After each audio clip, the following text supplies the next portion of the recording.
ഇപ്പോൾ modes of heat transfer മെയിനായിട്ട് 3 എണ്ണം ഉണ്ട്. അപ്പം ഹീറ്റ് ട്രാൻസ്ഫർ നമുക്കറിയാം, ഒരു റീജിയനിൽ നിന്ന് വേറൊരു റീജിയനിലേക്ക് transmission of energy. Transfer of എനർജിയാണ് due to temperature gradient, distance അനുസരിച്ചുള്ള ടെമ്പറേച്ചർ ഡിഫറൻസ് മൂലം ഉണ്ടാകുന്നതാണ് ഹീറ്റ് ട്രാൻസ്ഫർ. അപ്പോൾ അത് 3 രീതിയിലുണ്ടാകും: conduction, convection and radiation. Okay, അപ്പോൾ വെള്ളത്തിൻ്റെ എക്സാമ്പിൾ വാട്ടറിനെ ബോയിലർ ഹീറ്റ് ചെയ്യുകയാണെങ്കിൽ നമുക്കറിയാം ഈ 3 പ്രോസസ്സ് വഴിയാണ് കണ്ടക്ഷൻ, കൺവെക്ഷൻ, റേഡിയേഷൻ വഴിയാണ് ഹീറ്റ് ആ വെള്ളത്തിൽ ചൂടാവുന്നത്. അപ്പം അവിടെ എടുക്കുകയാണെങ്കിൽ ഇപ്പം conducted heat through the shell and conducted heat from the inner shell to water. അപ്പോൾ ഒരു സർഫസിൽ നിന്ന് ഫ്ലൂയിഡിലേക്ക് പോകുമ്പോഴാണ് മെയിനായിട്ട് കൺവെക്ഷൻ വരുന്നത്. അപ്പോൾ ആദ്യമേ കണ്ടക്ഷൻ വരുന്നു, ആ ഫയറിൻ്റെ ചൂടുവെള്ളം കണ്ടക്ഷൻ വരുന്നു, പിന്നെ കൺവെക്ഷൻ മൂലം അല്ലെങ്കിൽ പിന്നെ ഫർദർ റേഡിയേഷൻ മൂലം that heat is transferred from fire to upper വെള്ളത്തിൽ. അപ്പോൾ കണ്ടക്ഷൻ എന്ന് പറഞ്ഞാൽ conduction is the transfer of heat from one part of a substance to another part of the same substance or from one substance to another in physical contact with it without appreciable displacement of molecule forming the substance. അപ്പോൾ basic conduction, ഇപ്പോൾ നമുക്ക് heat കിട്ടുന്ന ചൂടുള്ള സർഫസിൽ touch ചെയ്യുമ്പോൾ കിട്ടുന്ന കണക്ക് basic transfer of ഹീറ്റാണ് കണ്ടക്ഷൻ എന്ന് പറയുന്നത്. അത് 2 രീതിയിലുണ്ടാവാം. 2 മെക്കാനിസം ഉണ്ട്: ബൈ ലാറ്റിസ് വൈബ്രേഷനും by transport of free electrons ആണ്. ലാറ്റിസ് വൈബ്രേഷൻ എന്ന് പറഞ്ഞാൽ ഫാസ്റ്റർ മോളിക്യൂൾ ഉള്ളപ്പോഴേക്കും അത് വൈബ്രേറ്റ് ചെയ്യും അതിൻ്റെ പൊസിഷനിൽ നിന്ന്. By transfer of free electrons എന്ന് പറഞ്ഞാൽ മെറ്റൽസ് നമുക്കറിയാം ഗുഡ് ഇലക്ട്രിക്കൽ തെർമൽ കണ്ടക്ടേഴ്സ് ആണ്. അപ്പോഴേക്കും ഫ്രീ ഇലക്ട്രോൺ ട്രാൻസ്ഫോർമറാണ് അവിടെ ആ മെക്കാനിസം നടക്കുന്നത്. മെയിൻ ഈ 2 മെക്കാനിസം ആണ് ഹീറ്റ് കണ്ടക്ട് ചെയ്യുന്നത്. ബേസ് കണ്ടക്ഷനിൽ ഈ 2 മെക്കാനിസം ബൈ ലാറ്റിസ് വൈബ്രേഷനും and by transport of free ഇലക്ട്രോൺസും. പിന്നെ ഗ്യാസ് ആണെങ്കിൽ കൈനറ്റിക് എനർജി നമുക്കറിയാം, ഗ്യാസിന് ഹീറ്റ് കിട്ടുമ്പോൾ കൈനറ്റിക് എനർജി ഉള്ളതുകൊണ്ട് ഇറ്റ്സ് മോളിക്യൂൾ റാൻഡം മോഷനിലായിരിക്കും എക്സ്ചേഞ്ച് എനർജി അങ്ങോട്ടും ഇങ്ങോട്ടും കൊടുക്കും. ഹൈ വെലോസിറ്റിയിലായിരിക്കും ഗ്യാസ് മൂവ് ചെയ്യുന്നത്. അപ്പോൾ കൊളൈഡ് ചെയ്ത് it will collide when molecule from the higher temperature region collide with the molecule from low temperature region. It loses energy by collision.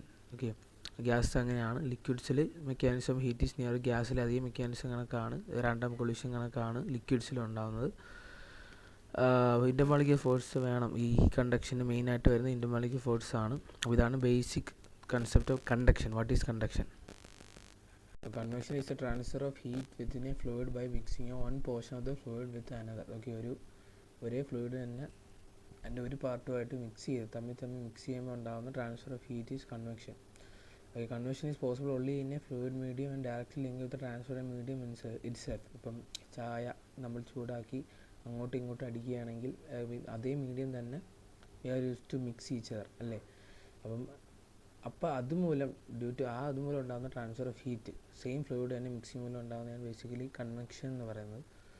അപ്പോൾ the effectiveness of the heat transfer depend on mixing motion, how it is mixed, അതിന് depend ചെയ്തിരിക്കും the effectiveness of heat transfer.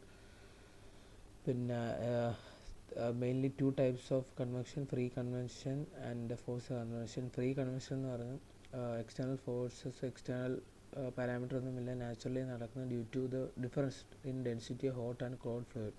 Okay, denser portion move downwards, താഴോട്ട് വരികയും ചെയ്യും due to gravity, and less dense മേലോട്ട് പോകും. അപ്പോൾ ഇതുമൂലം ഒരു ട്രാൻസ്ഫർ നടക്കും. ഓക്കെ, മിക്സിങ് നടക്കും, മേലിയും താഴോട്ടും താഴ്ന്ന് മേലോട്ട് ഇങ്ങനെ സൈക്കിളിനൊക്കെ ഉണ്ടാകുന്നതുകൊണ്ട് this is free convection. Force convection എന്ന് പറഞ്ഞാൽ ഒരു എക്സ്റ്റേണൽ തിരിച്ച് നടക്കേണ്ടപ്പോഴേക്കും നമ്മൾ external work is done to നമ്മൾ എക്സ്റ്റേണൽ വർക്ക് ഉപയോഗിച്ച് ഈ ഫ്ലൂയിഡിനെ പമ്പ് ചെയ്യുകയാണെങ്കിൽ, ഇത് മിക്സിങ് നടക്കുകയാണെങ്കിൽ ദിസ് ഈസ് ഫോഴ്സ് കൺവെക്ഷൻ. അപ്പോൾ ഇതാണ് 2 types കൺവെക്ഷനും 2 types of convection: free convection and force convection. അപ്പോൾ റേഡിയേഷൻ എന്ന് പറഞ്ഞാൽ transfer of heat through space ആണ്. ഒരു ഫ്ലൂയിഡ് അല്ലെങ്കിൽ മീഡിയം ഒന്നുമില്ല, പ്യുവർ സ്പേസ് ആണ്, വാക്കത്തിലേക്കുള്ള ട്രാൻസ്ഫർ ഓഫ് ഹീറ്റ്. ഇപ്പോൾ നമുക്കറിയാം ഹോട്ട് ബോഡീസ് റേഡിയേഷൻ എമിറ്റ് ചെയ്യും. ഓക്കെ, ഇതിൽ വരുന്നത് next step conduction, convection and radiation. Okay, excess heat നമ്മൾ റേഡിയേറ്റ് ചെയ്ത് കളയുന്നു. അപ്പോൾ അത് can be in the form electromagnetic wave ആവാം, ക്വാണ്ട ആവാം, ഓക്കെ എന്താവാം. അപ്പം ഓൾ ബോഡീസ് റേഡിയേറ്റ് ഹീറ്റ്. ഒരു ട്രാൻസ്ഫർ ഓഫ് ഹീറ്റ്, ഇപ്പോൾ ഹോട്ട് ബോഡി എമിറ്റ് ചെയ്യുമെന്ന് പറഞ്ഞാൽ അതിന് റിസീവിനേക്കാളിൽ കൂടുതൽ ഹീറ്റ് അത് ട്രാൻസ്ഫർ ചെയ്യും. Transfer of heat by radiation ഒക്കെ hot body emit more heat than it receives. അതുകൊണ്ടാണ് അവിടെ റേഡിയേഷൻ എമിറ്റ് ചെയ്യുന്നത്. സിമിലർലി കോൾഡ് ബോഡിയും റിസീവ്സ് മോർ ഹീറ്റ് ദാൻ, അത് എമിറ്റ് ചെയ്യുന്ന കൂടുതൽ കിട്ടുമ്പോഴാണ് അത് എമിറ്റ് ചെയ്യുന്നത്, റേഡിയേഷൻ എമിറ്റ് ചെയ്യുന്നത്. അപ്പോൾ ഇതാണ് റേഡിയേഷൻ. ഓക്കെ, വാക്കൽ സ്പേസിലേക്കായിരിക്കും transfer. Unlike convection fluid medium